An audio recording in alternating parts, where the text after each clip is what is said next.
السلام عليكم، كي دايرين؟ لاباس عليكم؟ كلشي بخير؟ اليوم ان شاء الله مع فيديو جديد في القناه. نتمنى ان شاء الله ينال الاعجاب ديالكم كيف ما طلبتوا مني في لي كومونتير بزاف بزاف بزاف. قلتوا لي ديرنا تحضيرات ديال رمضان، يعني شي شهيوات ديال رمضان. اليوم جيت نقدم لكم هاد البريوات بعجينه ديال المسمن، يعني ماشي بريوات مهم دايرين يعني فطائر على شكل بريوات زوينين بزاف مقرمشين بواحد الحشوه اللي رائعه بزاف. نتمنى ان شاء الله تجربوها، وكيعطيونا كميه كثيره وبواحد الطريقه اللي هي بسيطه بزاف بدون دلك. يعني الا ما عندكمش لا العجانه ما فيكم ما تصدعوا يديكم، راه ما كدلكم ما حتى حاجه، كتخلطوا الدقيق والسلام عليكم. ما كاينش العجينه. غادي نوريكم العجين كيفاش تيجي. نتوما سمعوا، شوفوا كيفاش تيجي مقرمش وغزال بزاف. هانتوما شوف كله هو نفس الطريقه. هانتوما شوفوا، نتوما غزال بزاف. ما غاديش تلقاو ما احسن من هذا العجين هذا، يعني البديل ديال لاباط فيوتي وديال الصداع اللي فيها عجين بسيط بزاف. نتمنى ان شاء الله تجربوه وتردوا عليا في لي كومونتير، ومازال ان شاء الله غادي نعطيكم حشوات، نعطيكم فطائر، نعطيكم طبيلات ان شاء الله، افكار ديال رمضان باذن الله الا بقينا في الحياه. شكرا لكم بزاف على المتابعه ديالكم. كملوا الفيديو حتى الاخير. اللي مازال جديد معنا في القناه يشترك معنا في القناه ويضغط على الجرس باش ديما يوصلكم الجديد. ما تنساوش من لي لايك لي كومونتير ديالكم الزوينين وفرجه ممتعه. غادي نبداو بسم الله. المقادير ساهلين بزاف وبساط كيف ما تيبان لكم، مضبوطين. غادي نحتاجو 300 غرام ديال دقيق الفورص، 4 كاس ديال الزيت، شويه ديال الملحه، نص ديال الخماره حمراء، معلقه كبيره ديال الخل، ومعلقه كبيره ديال السنيده والماء دافي باش غادي نعجنو. كيف ما كيبان لكم هاد العجينه ما غاديش نحتاجو فيها يعني لا عجانه لا والو، هاهي حدايا، ولكن ما غاديش نستعملوها، يعني فقط غير غادي نخلطوها وغادي نخليوها تعجن راسها براسها. ما كتحتاجش نهائيا باش حنا ندلكوها ولا نتعذبوا معاها. غادي نبداو بسم الله. شويه ديال الملحه زويته. مقادير ساهلين بزاف ومضبوطين. معلقه كبيره ديال السنيده،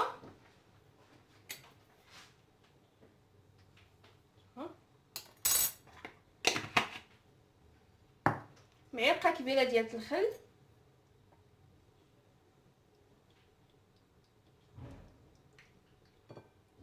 الخل هو اللي تيعطيها هذيك القرمشه، كيجيو مقرمشين وغزالين بزاف. غادي نحمرهم لكم لو شيء. واحد نص خماره، ولا غادي نجيبو باش يكون عندكم المقادير مضبوطين، غادي تجيبو معلقه صغيره وغادي ديروا نص معلقه صغيره بحال هكا. انا عطيتكم المقادير مضبوطين، ودابا غادي نبداو نعجنوا فيها. وغادي نبداو نجمعوا في هذا الشيء هكا بشويه ديال الماء دافي، غير دافي شويه. صدقوني هذا العجين تيجي ناجح. بداو تضيفوا الماء غير بشويه بشويه، خصها ما تجيش قاصحه وما تجيش رطبه بزاف. هذا هو القياس. ما غاديش دابا تشوفوا معايا المراحل، ما غاديش ندلكوها نهائيا. جريتها انا، جرات ليا دابا خايب باش ديروا الماء في الكاسرونه، ما مزيانش. خصكم ديروا بالكاس باش تبقاو تعبروا. يعني غادي نزيد واحد شويه ديال الفرص. زدت هنايا 2 معلقات ديال الدقيق. كان بامكاني يعني نقطع الكاميرا وما نبينش، ولكن لا، يعني انا كنبغي القناه ديالي تكون فيها مصداقيه. يعني الحاجه جرات يعني قسحت ما كاينش اشكال. غير نصيحه ما تبقوش تخووا الماء من الكاسرونه شي شويه تيفلت. غادي تبقاو تدلكوا فيها هكا، يعني نجمعوها تشرب ليها الدقيق.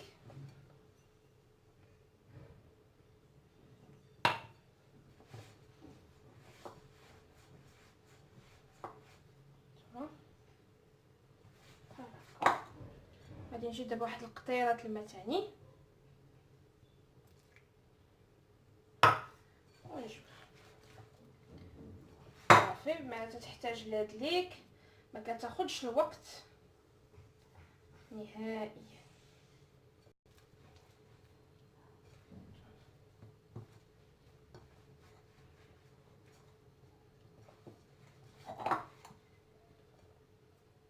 هي خصها تكون ما خفيفاش بزاف وما ثقيلاش باش تيجيونا مقرمشين.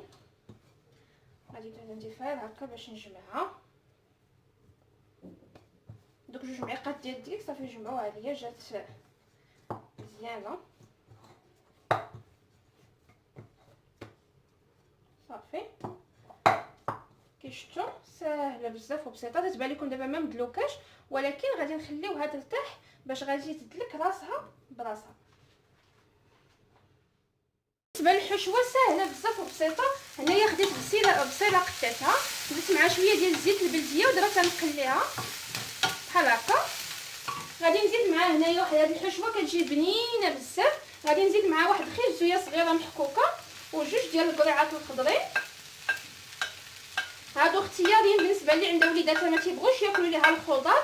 هذه هي الطريقه. ممكن نزيد شي فيتا محكوكه، شويه ديال القرعه الحمراء، يعني اي خضره نتوما كتبغيو وما كياكلوهاش لكم وليداتكم. هذه هي الطريقه، كتجي لذيذه بزاف. يعني كتخليو البصيله هي الاولى تتشحر، عاد كتبداو تزيدوا عليها الخضره. وغادي نزيد الكفته ديال البكري. ممكن ديروا كفته ديال الدجاج ولا تمام. هنايا الكفته الكميه كترجع لكم. ممكن ديروا غير شي شويه ديال الكفته وديروا الشعيه ديال الشينوا. المهم داكشي كيرجع لكم.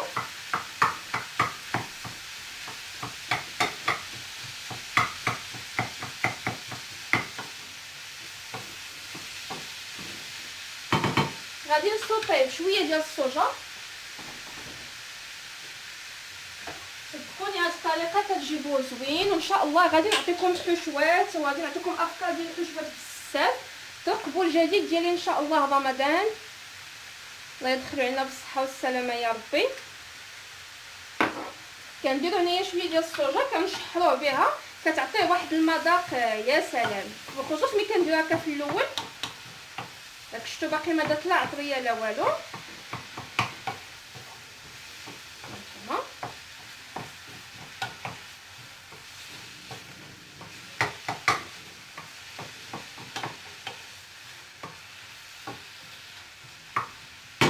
دابا غادي ندير التوابل. غادي نبداو بسم الله.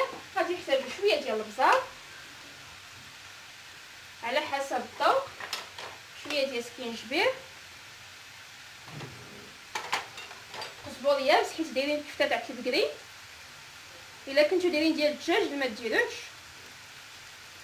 تيتوا حتى هو مع ديال البكري. شويه ديال التحميره،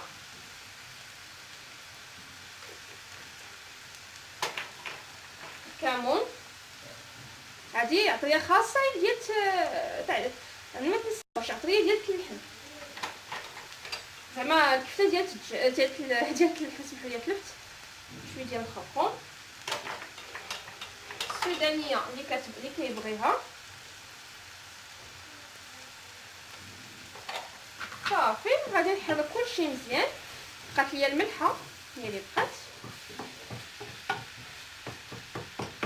ما كنضيفو لا ما لا والو. كنديرو شويه ديال الزيت في الاول. غادي نديرو دابا الملحه.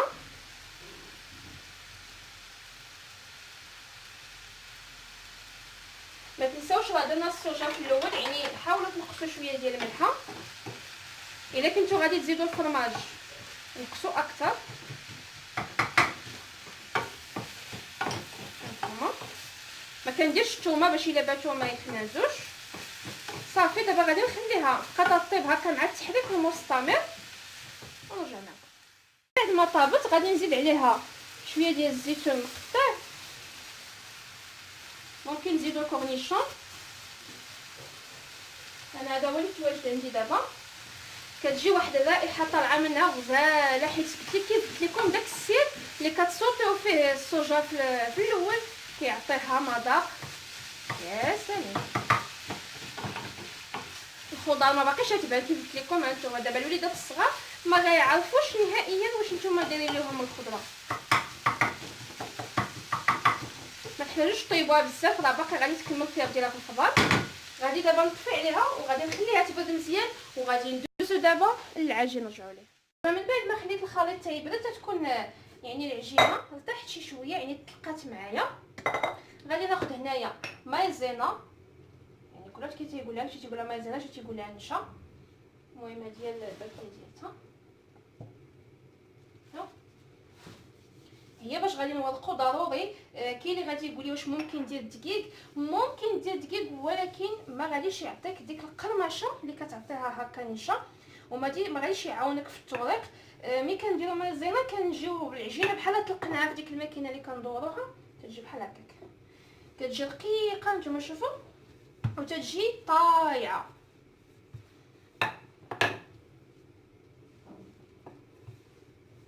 وكنكونوا دابا دوبنا 100 غرام ديال الزبده، انا استعملت زبده روميه 100 غرام ديال الزبده، تنكونوا دوبناها وخليناها شي شويه كتبرد، حيت الا درناها سخونه بزاف تقدر تقطع لينا العجينه. نقلقو مزيان تجي بحال لاباط فيوتي.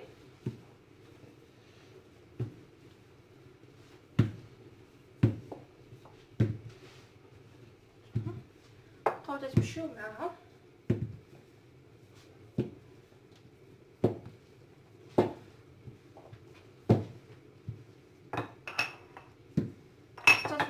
مزيان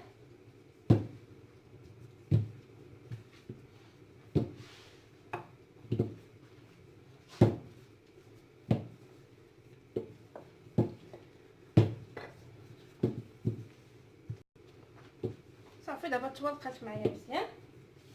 نمشي نجيب الزبده، غادي نديرو عليها دابا هاد 100 غرام ديال الزبده اللي تنكونوا مذوبين.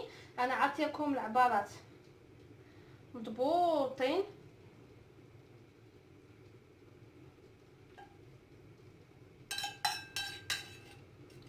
صدقوني هاد العجين تيجي بحال لاباط فيوتي. غادي نجيب واحد الشويطه باش ندهنو مزيان،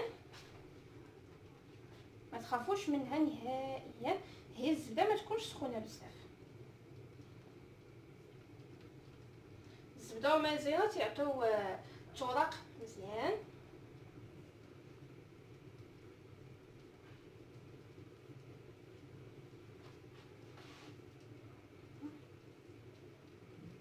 كلشي يقيس الزبيده.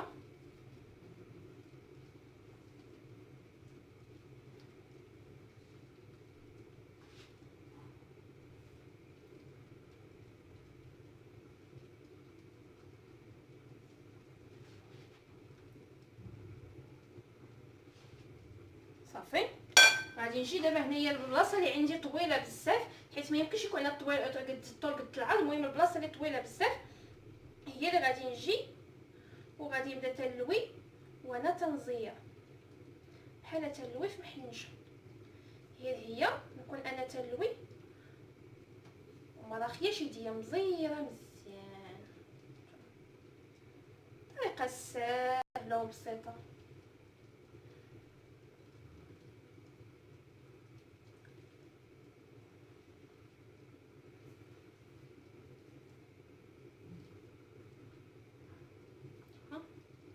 غادي نبقى نلوي هكا تنكملها. من بعد ما كملتها هانتوما شوفوا كيفاش تتجي. دابا ما تحاولوش تبقاو تلعبوا بها حيت راه دايره يعني باقيه فيها الزبده شي شويه جاريه. غادي نشدوها وغادي نلويوها بحال هكا بحال محينشه، وغادي نديروها في الطبسيل وندخلوها للثلاجه. نخليوها تقريبا واحد 10 ديال الدقائق حتى تجمد لينا مزيان هاد الزبده وما تبقاش عندنا مطلوقه. من بعد ما خليتها بردات مزيان هانتوما شوفوا كيفاش تولي، يعني هذيك الزبده كتجمد فيها. الا كنتو زربانين ندخلوها للكونجيلاتور. دابا غادي نبدا تنقطع بحال هكا. انا بغيت هاد البريوات يجيوني غير صغيورين. شوفوا كيفاش تيجي العجين بحال لاباط فيوتي.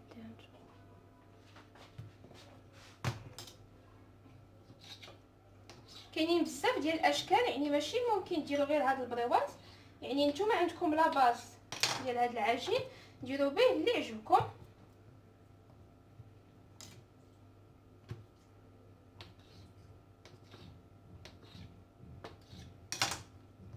هي يعني ملي تنكونوا هكا تنخدموا تنشدوا الا كانت عندنا هكا بحال عجينه كثيره تنشدوا تنقصوا شي شويه وتنخشيوه في الثلاجه باش ما يطلقش لينا. تنخدموا به بحال هكا كنخدموا بلا بات فيوتي. غادي نديرو دابا في الثلاجه عاد نكمل انايا خدمتي. غادي نشدو الطرف الاول. طريقه سهله وبسيطه بزاف. غادي ناخذ مايزينا غادي ندردروها نتوما بحال هكا وغادي نحاول نطلقو على شكل دائري.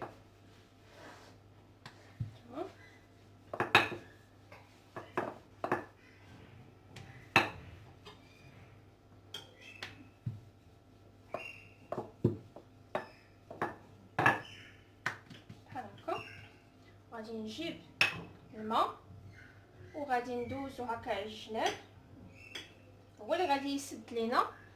غادي نديرو الخليط على شكل مثلث،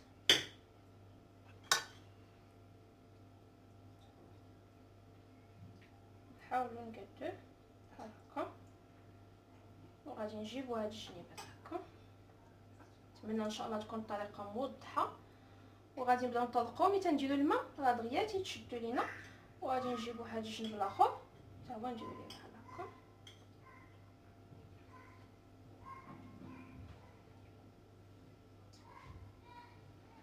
نسدو مزيان ونقلبوها.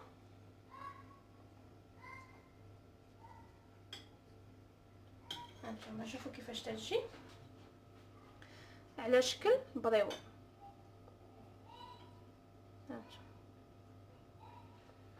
غادي نعاود معكم واحده اخرى.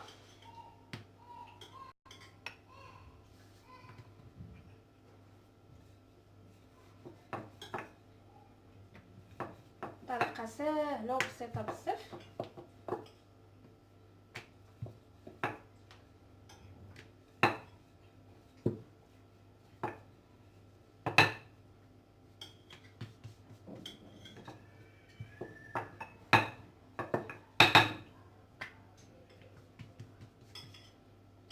نجيب ثاني الماء نديرو في الجناب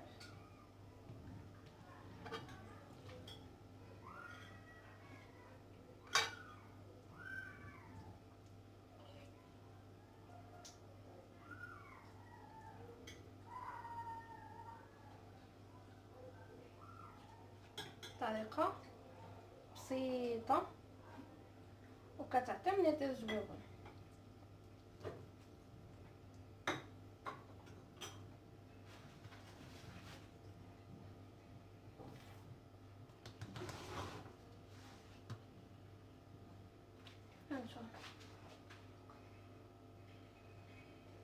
غادي نكمل دابا على هذه الطريقه ونتلاقاو ان شاء الله. بعد ما كملتو هنا كاملين شديت هنايا صفر ديال البيضه درتو مع قطيرات ديال الحليب وغادي ندهنهم مزيان. كنكون مشعله الفران من قبل على درجه 160. هما كندهنهم كلهما كيخرجوا كميه كثيره. وغادي نذوقهم هنايا بجوج اختياري. ممكن ديروا اللوز فيلي ديروا الشوفان. انا غادي نزوج شويه بالشوفان وشويه ديال الشوفان. نتلاقاو ان شاء الله في الطبق النهائي. ها هو الطبق النهائي ديالنا كيفاش تيجي. شوفوا كيفاش تيجيو هاد المسيمنات غزالين بزاف. هانتوما سمعوا شوفوا كيفاش تيجيو مقرمشين. هانتوما خاوي هانتوما بحال حسن انا جاوني تيجيو حسن من لاباط فيوتي. اسمعوا هانتوما شوفوا كيفاش تيجي غزال بزاف.